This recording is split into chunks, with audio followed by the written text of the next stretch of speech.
Jacinda Ardern's last day in politics today. She'll be giving her valedictory speech 5:30 this evening. Obviously, you had dealings with her prior to coming to politics, and then obviously as an MP and then as leader of the opposition. What legacy do you think she leaves New Zealand? Well, look, I think she did two things incredibly well. I think she showed exemplary leadership and made all New Zealanders feel proud with the way that she handled the Christchurch massacre. And I also think she did a good job of maintaining New Zealand's profile on the global stage, which isn't always easy, being a small country, and I think she did those two things incredibly well. I think she came with really good intentions, and I think the challenge is actually the results and actually the deliverables weren't really delivered, and things weren't executed well. But, you know, I wish her nothing but the very, very best for her future and wish her very well. Is there any particular moment of her leadership or her prime ministership that really sticks in your mind? No, I was actually in Christchurch at that time. It was a difficult time. I'd lost an employee in the Christchurch massacre as well, and I was down there for a few days immediately after, and actually on the day of as well. And I remember meeting up with her down there, and I thought she handled herself incredibly well in what would have been a very difficult situation with a range of emotions going through it. And I thought she carried herself and the country well through that period. One of the things that you mentioned that the National Party is really hot on is the idea of delivery and lack of delivery under Labour. Is it a bit of an issue for all sides of politics in New Zealand, actually getting the machinery of the state to work for you? Well, I think that's the challenge. I think politics, you know, isn't actually how you feel, it's actually what you do for people, because that's actually the thing that matters the most, is how do we make life a little less expensive, how do we make life a little more convenient, and actually how do we improve outcomes for New Zealanders so they get to improve their daily lives. You know, that's why I've come, because I want to solve these problems and get the solutions in place that lead to better outcomes and then a better future for the country. So I think, you know, that's the ambition that you have to come to this place with. You can come with good intentions, but if you can't get things done, you know, that's a real challenge and a real problem. You talked about Jacinda Ardern on the world stage. I mean, if you were to become Prime Minister post-October and she expressed an interest in any sort of an international job, would that be something you'd be open to? Yeah, look, I would be open to it, and we'd consider it and work out what skills that she could do and advocate on behalf of New Zealand for. You know, as you've seen before, you know, I think, you know, there's things that she could do incredibly well for New Zealand, and it's good to see that she'll have other interests and other things that she'll go on and move to do, and that's fantastic. Today, one of the issues that Ardern faced in her last year, which is cost of living, comes back up to the front of people's minds as the Reserve Bank makes another interest rate decision today.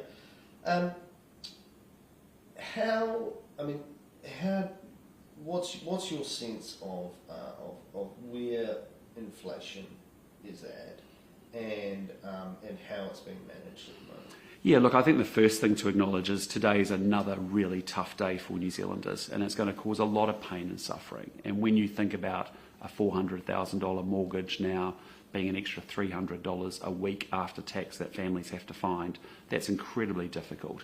You know, I sat in on some budgeting services. A family invited me in because there was a threat of a mortgagee sale with their house. And as they worked through with the budgeting counsellor and the choices that they had to make after resettling their mortgage from 2.5% to 6.5%. Is that where that 300 numbers from? Yeah, $400,000 mortgage. You know, think about what people had. Yeah, 2.5% to 6.5% is sort of roughly $300 a fortnight, for a week. And I know people will be in a worse position than that. But we now have almost 20,000 New Zealand families and mortgage holders actually in arrears. So it is incredibly concerning, and that's what I'm really worried and fixated about. And it's what you and I have been talking about for the last year and a half, is that, you know, essentially if you don't manage inflation well and get to the underlying causes of inflation, you end up with high interest rates. If you end up with high interest rates, you get economic slowdown. We've seen the economy shrink and the risk of recession coming, and then you see rising levels of unemployment. And so it has huge pain and suffering for people. And that's why, you know, I remember when I first met with you in that very first week, talking to you about this issue and saying there are amber lights on the dashboard. They need to trim and make adjustments now, quarter by quarter, rather than just leave everything hoping that it's going to get better. It's not going to get better.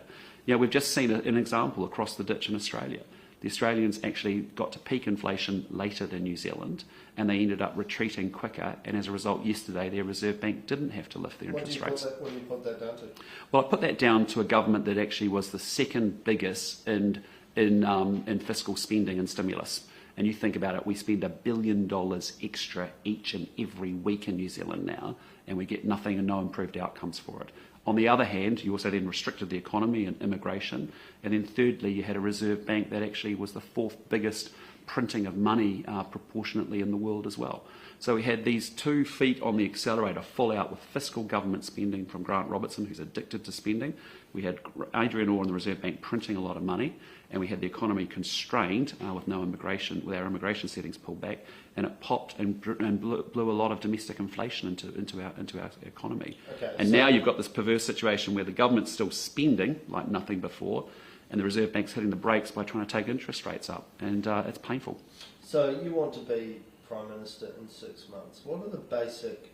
I mean, one of the criticisms of the government has been that nothing about their underlying fiscal settings has particularly been changed. I mean, obviously there's been pullback in COVID spending as the country's opened up, but the rest has remained up. I mean, what basic kind of settings would you be looking at to try and shift the dial on this? Yeah, well, you've got to do 5 things, really. The first is you've got to stop passing costs onto businesses that lead to higher prices. So things like, national awards, national income insurance, all of those sorts of stuff. We've just got to stop that, because actually all that's happening is it's putting small businesses to the wall and leading to rising prices. What are some other of those costs? Because insurance isn't... Well, I think of another good example would be actually what's happened with landlords, for example. Actually removing interest deductibility and extending the Bright Line has probably added about $50 extra a week in rents, as that cost is passed to a landlord who then passes it on to a tenant with higher rents. So, yeah, we've got to stop doing that. We have to make sure that we open up the immigration settings big time, because we're actually constraining productive growth. And while the conversation will be around borrowing and taxing and spending, the biggest issue New Zealand now faces, with a quarter of negative growth, is actually how we're going to grow the economy again. And so one of the ways we've got to be able to do that is make our firms and our sectors and our businesses be able to realise all the opportunities they can. They need a workforce to be able to do that. You've got to control spending. As we said, there's $1 billion a week being spent extra above and beyond what this government started with. And we've also got to give tax relief through our inflation-adjusted tax thresholds. Our family boost up to $3,900 a year helps in that regard as well. And then you need the Reserve Bank focus on the single mandate, get inflation back under 3%. That's your single job. Because I think New Zealanders are learning the histories that we've learnt before in the late 70s and the early 80s. If we end up in a place with high inflation and low economic growth or no economic growth, we're in the stagflation kind of economic frame. Very, very painful, very, very difficult. So let's not go there. Let's actually make interventions now and adjustments now to actually make sure we set it up right for New Zealanders. On the tax relief side of things, your tax indexation policy has been out for over a year now. Can New Zealanders expect something more from you in the tax space prior to the election? Well, look, we'll have more to say about our full fiscal policy as we go to the election. But, I think we've been really upfront with the New Zealand people. We've not just been opposing this government, we've actually been proposing ideas. And you think about it, it was over a year ago we talked about indexing tax thresholds. It's a logical way to get New Zealanders to keep more of their own money in their own pocket, rather than give it to Chris Hipkins and Grant Robertson to waste it. I think the program we put together said, look, let's cut $400 million worth of consultancy spend and divert that money back to 130,000 families so they can get up to $3,900 a year to defer their childcare costs. Gives families choices about working more hours, gets people back into the workforce, which we desperately need, and most importantly, when they're getting hammered by rising interest rate, rising food, rising rents, rising school uniforms, everything, that actually is something that helps them manage their finances in a much better way. So, that's a practical, pragmatic way of dealing with it. But if you don't deal with the causes of it, you end up doing what this government's doing, which is ad hoc, tactical band-aid solutions. That cost of living payment was incredible. It cost almost $1 billion this is one of the last year, and it was 3 months. The economy was no better off at the end of it. People were no better off. The cost of living didn't get easier or better. And we ended up executing it so poorly, we gave it to dead people. I mean, it was a real band-aid economics, because the government's just never admitted there was a cost of living crisis until really late. Then didn't make any adjustments to its economic plan to get to the underlying causes of inflation. And actually then started doing band-aid, rink-a-dink sort of ideas that don't actually solve the core problem that we've got, which is inflation. Can you just remind all of our viewers and readers, where's National at on scrapping the 39% tax rate? Well, as I said really clearly, we want to make sure we can index tax thresholds to inflation so people get more of their own money. We want to make sure we deliver a childcare rebate, family boost through cutting consulting spending. We've said really clearly that we cannot afford to cut the 39% tax rate in our first term, so that's not happening. Okay. Just moving along, having a bit of a look at last week. Remarkable last week. Stuart Nash sacked very quickly. Then it turned out the email that ended up that got him fired had been sent by the Prime Minister's office a couple of years ago. There's a Cabinet Office inquiry into all of Mr. Nash's communications with donors. What did you make of it all?